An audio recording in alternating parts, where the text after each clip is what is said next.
Sa mga kapuso nating motorista, doble ingat po tayo. Masigasig ngayong bakasyon ang mga nananalisi. Sa Alabang, Muntinlupa City na biktima ang isang pamilya sa harap mismo ng isang hotel. Ang mainit na balita natin ni Cedric Castillo.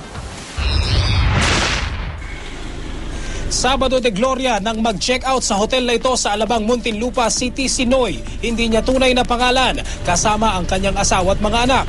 Gamit ang valet parking services ng hotel, ipinarada ng isang staff ang sasakyan ng pamilya sa harap ng hotel lobby mag-alas 4 ng hapon. Kaharap na ni Noy ang manibela nang lumapit sa kanilang sasakyan ng isang hindi pa nakikilalang lalaki. Nakaupo ako sa loob, then may kumatok dito, malakas. Tapos lumakad siya dito. He was pointing something dito. Tapos tiningnan ko sa side mirror, may tinuturo siya rito.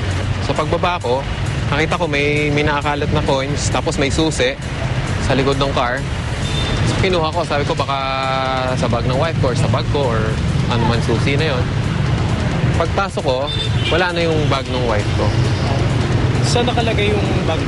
Yung bag ng wife ko nandoon sa may passenger seat, sa may harap. Excluding the bag, siguro yung camera alone would cost more than 100,000. Sa CCTV footage ng parking space na yon sa harap ng hotel na ipinapanood ng management sa biktima, kitang-kita raw ni Noy kung paano siya nasalisihan ng hindi bababa sa 5 tao.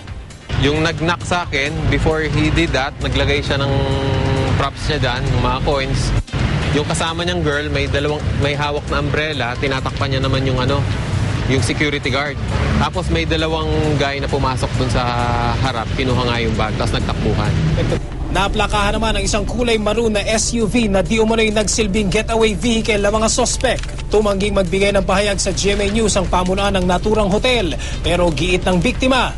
Yes, I would say na liable ang hotel. The fact na pinark yun nung staff nila dun sa area na yun, within their premises, in front of the main entrance of the hotel, safe yun. So I would think na safe yun. Inireport na ng biktima sa Muntinlupa Police ang pagnanakaw na naganap.